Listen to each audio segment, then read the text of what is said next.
कर्म भूमि की दुनिया में परिश्रम सबको करना है। ईश्वर ने हाथों में लकीरें दी हैं, लेकिन उनमें रंग हमें ही भरना है। सुप्रभातम, स्वागत है आपका इस विशेष कार्यक्रम में। मैं हूं किरण भारद्वाज।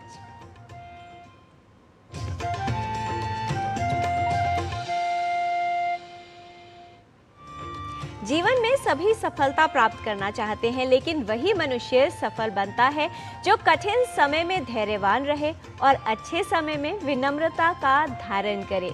समय कैसा भी हो, स्वयं को संतुलित रखना ही व्यक्ति का सर्वश्रेष्ठ गुण है। कठिन समय और जटिल परिस्थितियों का सामना करने के बाद व्यक्ति अधिक विनम्र और ज्ञानी बन जाता है। समय का ज्ञान लें, आइए देख लें इसके लिए आज का पंचांग और जान लेते हैं क्या है आज की तिथि, वार और नक्षत्र। आज का पंचांग युगाब्द 5128, विक्रम संवत 2083, शक संवत 1948, उत्तरायण, आषाढ़ मास, कृष्ण पक्ष, सप्तमी तिथि, मंगलवार, उत्तरा भाद्रपद नक्षत्र। आज का दिन सभी के लिए मंगलमय हो।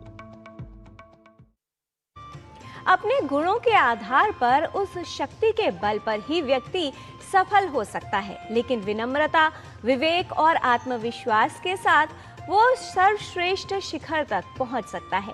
यदि सफलता एक सुंदर आयाम माना जाए, एक लक्ष्य माना जाए, तो विनम्रता उसका मुख्य आधार है। इसलिए अपने विचारों में, अपने व्यवहार में विनम्रता रखनी चाहिए और सकारात्मकता को अपने जीवन में सदा ही धारण करना चाहिए, क्योंकि यही उन्नति का आधार बनती है।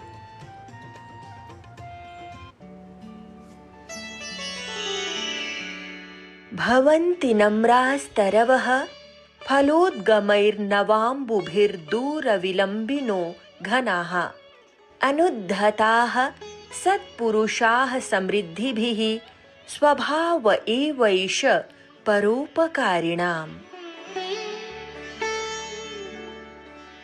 जिस प्रकार फल आने पर वृक्ष और जल से भरे मेघ धरती की ओर झुक जाते हैं, उसी प्रकार परोपकारी सज्जन महात्मा समृद्धि और प्रसिद्धि प्राप्त करने के बाद अहंकार नहीं करते, अपितु अपना जीवन समाज की उन्नति के लिए समर्पित कर देते हैं। Just as trees laden with fruit and clouds heavy with rain bend towards the earth, so do benevolent and noble souls remain humble even after attaining wealth and fame. Instead of pride, they devote their lives to the upliftment of society.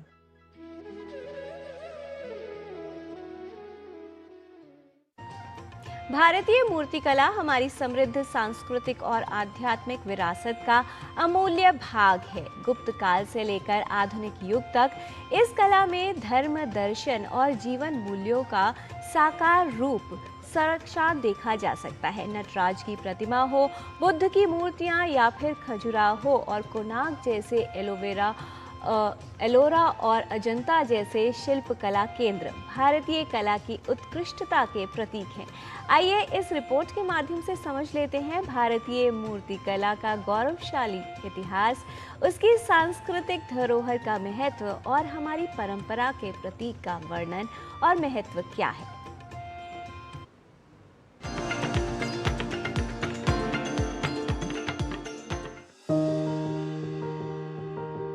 भारतीय मूर्तिकला का इतिहास अत्यंत प्राचीन, समृद्ध और विविधतापूर्ण है, जो भारतीय ज्ञान परंपरा की गहराई को स्पष्ट करता है।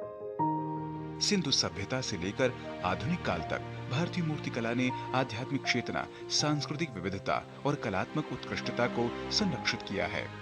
विष्णु धर्मोत्तर पुराण, शिल्प शास्त्र तथा मानसार जैसे ग्रंथों में मूर्तिकला के सिद्धांतों का विस्तार से वर्णन किया गया है। भारतवर्ष में 30वीं शताब्दी से लेकर के 6ठी शताब्दी ईस्वी तक गुप्त वंश का शासन रहा। इस काल में पूरे भारतवर्ष में आशातीत सफलता हुई। गुप्त वंश के राजा जहाँ सामरिक दृष्टि से अति संपूर्ण थे और प्रभावशाली थे, वहीं कला और साहित्य के लिए भी इनके समय में अभूतपूर्व काम हुआ। कला की दृष्टि से जो सबसे महत्वपूर्ण काम हुआ वह एक नई कला शैली का उद्भव और विकास। इस काल में सारनाथ में कई मूर्तियों का निर्माण हुआ, जिसे बाद में सारनाथ कला शैली का नाम दे दिया गया। इस काल में जो मूर्तियां बनी वो पूरी तरह से भारतीय प्रभाव थी। गुप्त साम्राज्य को भारतीय मूर्तिकला का स्वर्ण युग कहा जाता है। इस काल में हिंदू, बौद्ध और जैन धर्मों से संबंधित अत्यंत सुंदर प्रतिमाओं का निर्माण हुआ। बुद्ध की शांत एवं ध्यानमग्न प्रतिमाएं, विष्णु, शिव और देवी देवताओं की मूर्तियां इस युग की महान उपलब्धियां हैं।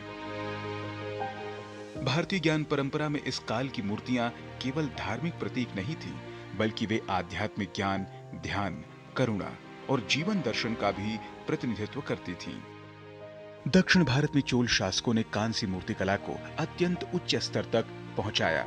भगवान शिव के नटराज स्वरूप की कांस्य प्रतिमा भारतीय कला की विश्व प्रसिद्ध धरोहर है। इसमें शिव को सृष्टि, पालन और संहार के प्रतीक के रूप में दर्शाया गया है। दक्षिण भारतीय मंदिरों मदुरई, तंजावुर और महाबलीपुरम की मूर्तियां भारतीय स्थापत्य एवं मूर्तिकला की उत्कृष्टता को प्रदर्शित करती हैं। इन मूर्तियों में धार्मिक कथाएं, सामाजिक जीवन, नृत्य, संगीत और प्रकृति का जीवंत चित्रण मिलता है। मध्यकाल में मंदिरों की दीवारों, स्तंभों और गर्भगृहों में देवी देवताओं, नर्तकियों, पशु पक्षियों और सामाजिक जीवन से संबंधित मूर्तियां बनाई गईं। खजुराहो, कोणार्क, एलोरा और अजंता की मूर्तिकला भारतीय कला की श्रेष्ठ परंपरा को दर्शाती है। इन मूर्तियों में धर्म, काम, अर्थ और मोक्ष जैसे भारतीय जीवन मूल्यों का सुंदर समन्वय दिखाई देता है। आधुनिक काल में भारतीय मूर्तिकला ने पारंपरिक और आधुनिक शैलियों का समन्वय किया। स्वतंत्रता के बाद कलाकारों ने सामाजिक यथार्थ, राष्ट्रीय चेतना और आधुनिक विचारों को मूर्तिकला में अभिव्यक्त करना प्रारंभ किया। आज भी भारतीय मूर्तिकला विश्व भर में अपनी आध्यात्मिकता, सांस्कृतिक गहराई और कलात्मक उत्कृष्टता के लिए प्रसिद्ध है। भारतीय ज्ञान परंपरा में मूर्तिकला केवल पत्थर या धातु की आकृति नहीं, बल्कि मानव की आस्था, ज्ञान, संस्कृति और जीवन दर्शन की जीवंत अभिव्यक्ति मानी जाती है। राजमंगल पांडे के साथ जैनेन्द्र सिंह की रिपोर्ट, डीडी न्यूज।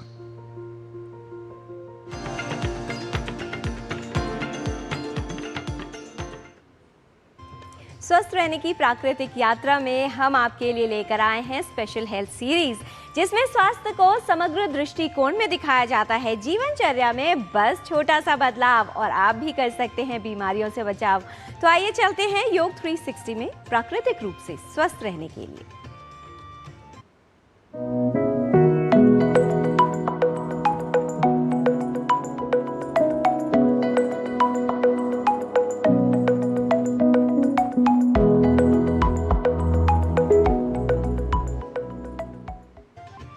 योग 360 में आपका स्वागत है। बच्चों से लेकर बड़ों तक सभी बनेंगे हेल्दी विद योग 360।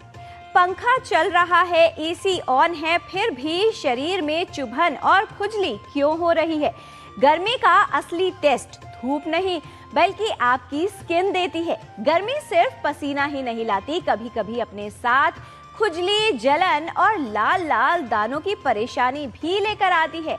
अगर आपकी त्वचा भी गर्मियों में है परेशान, खुजली है जिससे चैन नहीं, जलन ऐसी जिससे आराम नहीं, तो ये घमौरियों की पहचान है।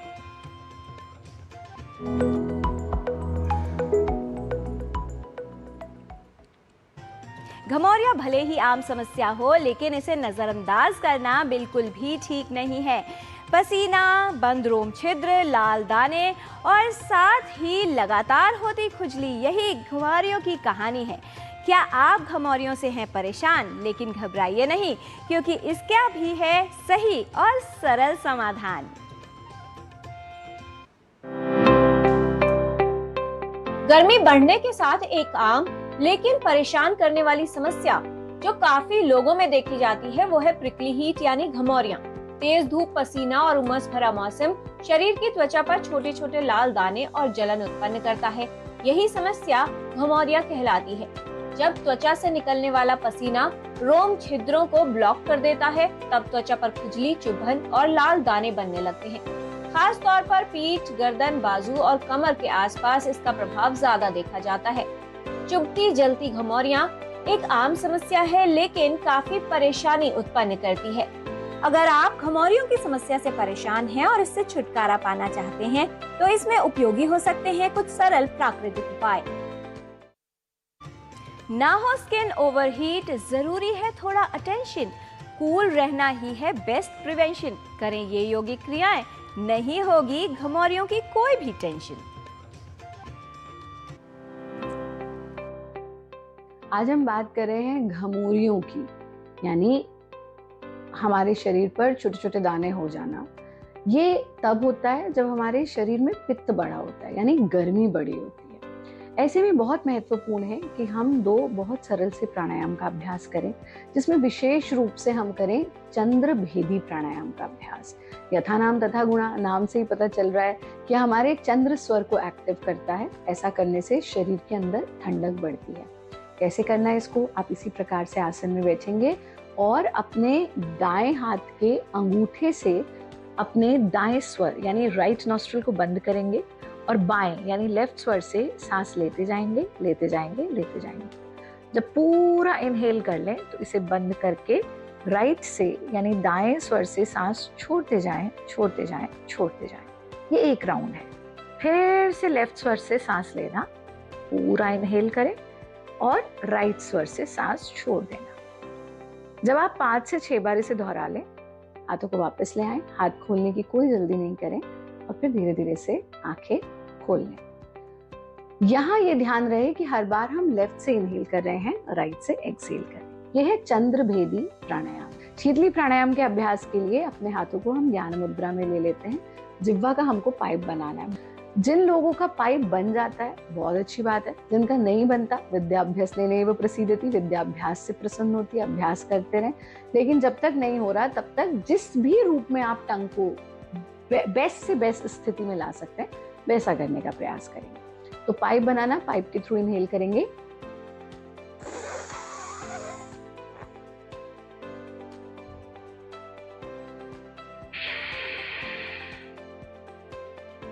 मुंह बंद किया, नासिका से सांस छोड़ दिया।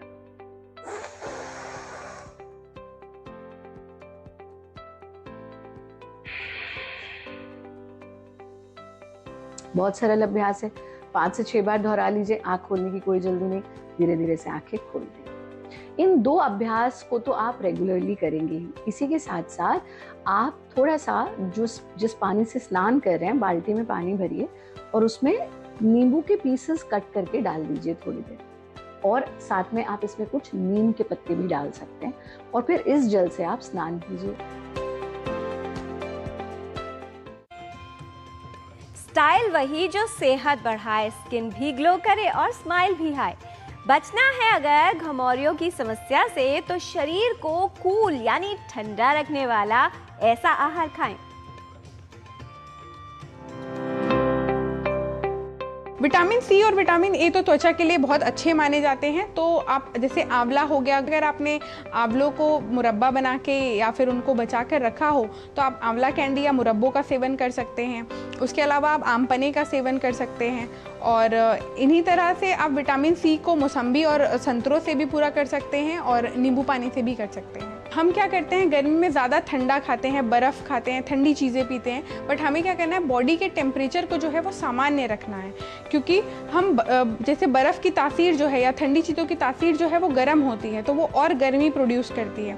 तो हमें क्या करना है कि सिर्फ बर्फ़ ना खा के हमें ठंडी चीज़ें जैसे मटके का पानी का सेवन करना है। आप इन्फ्यूजन या अल्कलाइन वाटर ले सकते हैं। ये सब आपको ज़्यादा कोशिश करनी है लेने की। और आहार में आपको ध्यान रखना है कि आप जैसे रात को बचे हुए चावल या भीगे हुए चावल जो है वो दही और छाछ के साथ आप खा सकते हैं, प्याज के सेवन के साथ। सैलेड आप खा सकते हैं, जैसे खीरा, ककड़ी, और ये सब का सेवन आप खाने से 1 घंटे पहले कर सकते हैं। मिर्च मसाला जो है या तले भुने जो पदार्थ हैं वो कम से कम सेवन करें। सादा और सरल और तरल जो है वो भोजन और खाना खाएं। उसके अलावा आप बीवरेजेस जैसे कि कोल्ड ड्रिंक्स हो गए या फिर कोई रेफ्रिजरेटेड एनर्जी ड्रिंक्स हो गए, ये सब अवॉइड करें। उससे अच्छा आप देसी एनर्जी ड्रिंक जैसे कि सत्तू हो गया या फिर गन्ने का रस हो गया या बेल का शरबत हो गया, ये सब आप इस्तेमाल करें ताकि आप इस गर्मी प्रिकली हीट से बचे रहें।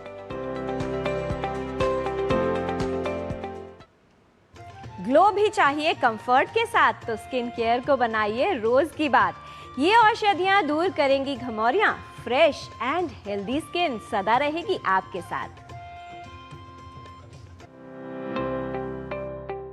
स्वेटिंग बहुत ज़्यादा हो रही है, तो घमौरियों का होना एक कॉमन समस्या है आज के समय में।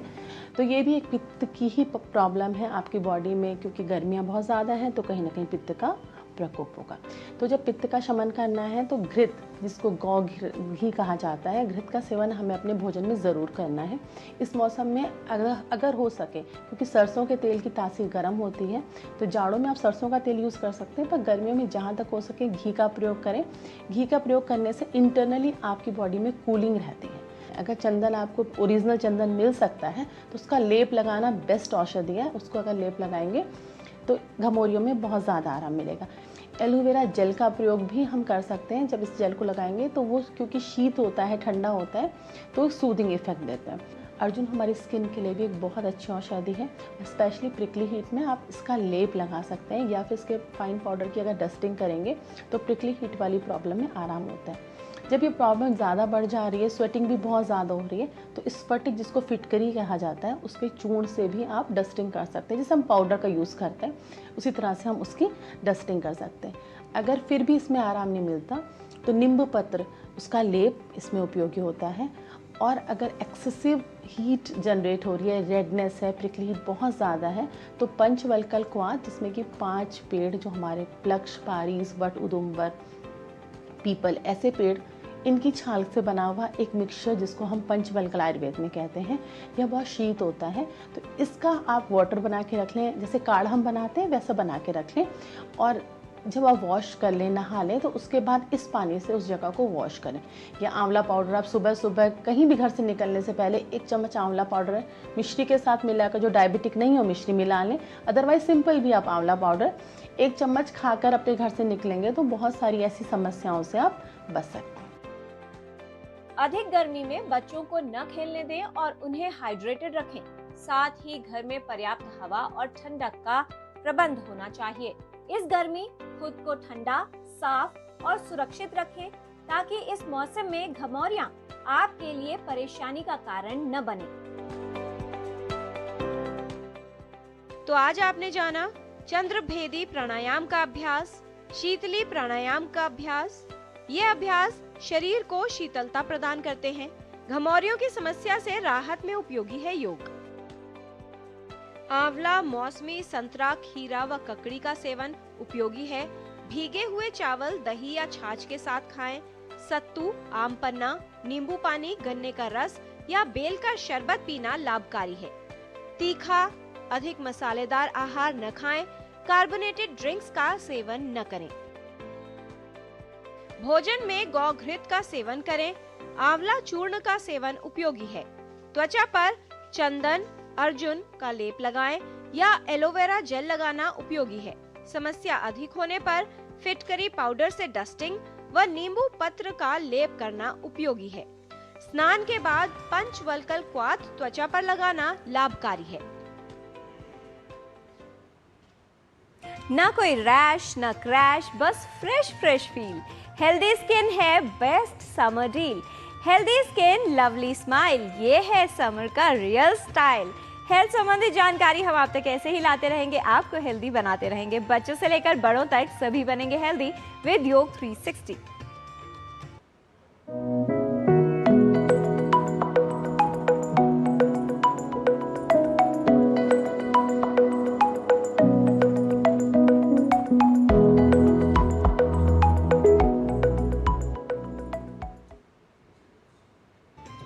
अहंकार जब बढ़ता है है तो गिरना निश्चित होता है, और विनम्रता जब आती है तो व्यक्ति का आगे बढ़ना और लक्ष्य तक पहुंचना निश्चित होता है। इसलिए जीवन में विनम्रता को धारण किए रहना बहुत ही आवश्यक है। यहाँ पर लेते हैं एक अल्प विराम। आप देखते रहिए डीडी न्यूज।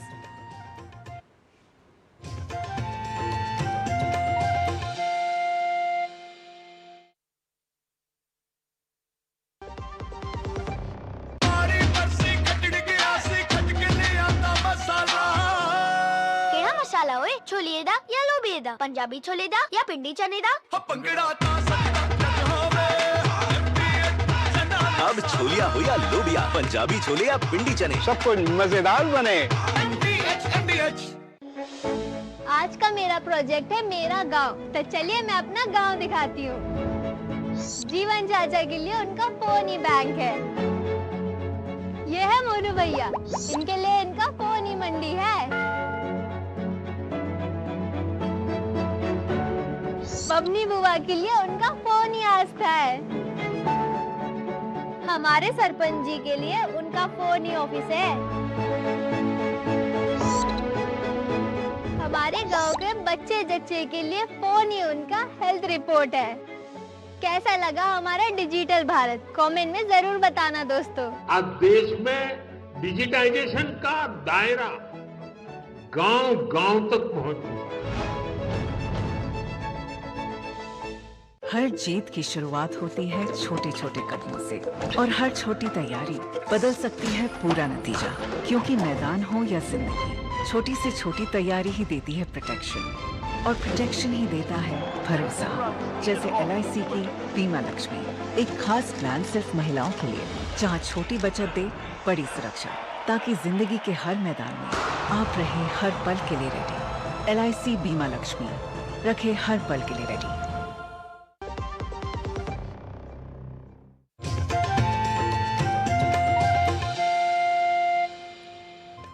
ब्रेक के बाद आपका स्वागत है। विनम्रता विद्या का प्रतिफल है और यही सुख का आधार है। जो व्यक्ति सदा सुखी रहना चाहता है उसे विनम्र भी होना चाहिए। यही जीवन का ज्ञान है और विद्या और ज्ञान व्यक्ति को विनम्र बनाते हैं। आइए चलते हैं संस्कृत पाठशाला में हमारे सहयोगी डॉक्टर नारायण दत्त मिश्र के साथ और लेते हैं संस्कृत का ज्ञान, जो न सिर्फ मात्र ज्ञान है बल्कि हमारी संस्कृति की पहचान है।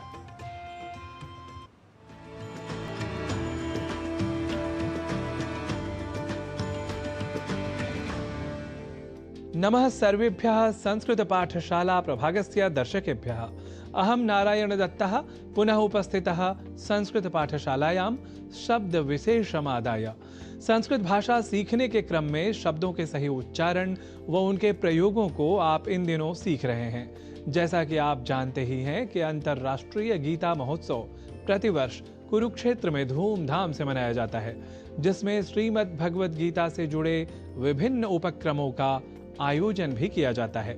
तो आज की पाठशाला में अवधान का विषय श्रीमद् भगवद गीता, यह शब्द ही है जैसा कि मैंने उच्चारण किया, श्रीमद् भगवद गीता, जिसे अनवधानतावश हम श्रीमद् भगवद गीता या श्रीमद् भागवत गीता या भागवत गीता कर जाते हैं, जो सर्वथा अशुद्ध है। इन उच्चारणों में स्वर का लोप या अतिरिक्त स्वर का प्रयोग हम कर जाया करते हैं। ध्यान से पुनः सुनिए। श्रीमद् भगवत गीता पर श्रीमद् भगवत गीता, इसमें भगवत पद में गकार से संयुक्त अ स्वर का हम लोप कर देते हैं और कह बैठते हैं भगवत, जबकि शुद्ध उच्चारण भगवद ही है। यह तो थी स्वर लोप से जुड़ी बात। इसी क्रम में हम अतिरिक्त स्वर को भी कई बार पदों में जोड़ लेते हैं। जैसे श्रीमद् भगवत गीता के स्थान पर श्रीमद् भागवत गीता कह देना। यहाँ भगवत गीता के स्थान पर भागवत गीता का प्रयोग हम में से कई कर जाया करते हैं, पर बात जब ग्रंथ विशेष की हो, उसके नाम की प्रसिद्धि की हो, सर्व स्वीकृति की हो, तो भगवत गीता पद का प्रयोग ही सर्वथा शुद्ध और ग्राह्य होगा। एक बात और कि भागवत कहते ही शुद्ध व बुद्ध जन विशेष पुराण का अर्थात श्रीमद् भागवत महापुराण का ही ग्रहण करेंगे। तो यह जानकारी भी आपको पाठशाला के माध्यम से दे दें कि श्रीमद् भगवत गीता महाभारत का अंश है, जबकि श्रीमद् भागवत अष्टादश पुराणों में अन्यतम है। यदि अर्थ की दृष्टि से देखा जाए तो श्रीमद् भगवत गीता का अर्थ है श्रीमता भगवता गीता, अर्थात भगवान के द्वारा गाई हुई। और यह तो आप सभी जानते ही हैं कि विश्व के श्रेष्ठ धनुर्धर अर्जुन के किंकर्तव्य विमूढ़ होने पर जीवन का यह अमूल्य ज्ञान श्री कृष्ण द्वारा रणभूमि में दिया गया था।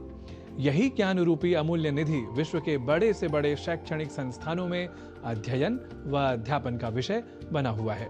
वैसे एक बात और भी आप जान लीजिए कि जैन दर्शन को अरहत या आरहत दर्शन भी कहते हैं। तो अरहत इस मूल शब्द से जिस प्रकार आरहत यह शब्द व्युत्पन्न होता है, या समाज से जैसे सामाज शब्द की निष्पत्ति होती है, वैसे ही भगवत से बनता है भागवत, या भगवत से बनता है भागवत, अर्थात भगवान का या भगवान से संबंधित या संबद्ध। और यह तो संभवतः आप समझ ही गए होंगे कि महापुराण की बात है तो भगवान श्री कृष्ण के जीवन से संबंधित विवरण जहां विस्तृत रूप से कहा या लिखा गया है, वह है श्रीमद् भागवत महापुराण।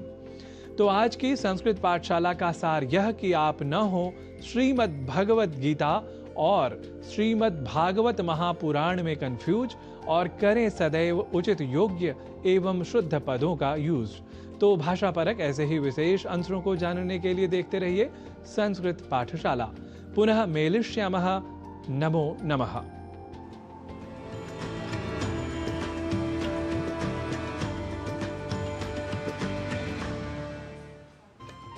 जिस प्रकार अच्छी सुगंध अच्छे इत्र की पहचान होती है, ठीक उसी प्रकार अच्छे शब्द अच्छे मनुष्य की पहचान होते हैं। मनुष्य के शब्द नहीं बोलते बल्कि उसके संस्कार बोलते हैं। इसलिए अगर पता करना है कि मनुष्य कैसा है तो जैसा व्यक्ति की वाणी और व्यवहार है, यही दर्शाता है कि कितने श्रेष्ठ उसके संस्कार हैं। इसलिए सदा ही अपने विचारों में, शब्दों में मिठास और विनम्रता बनाए रखिए। आज के कार्यक्रम में इतना ही। हमारी पूरी टीम को दीजिए अनुमति। नमस्कार।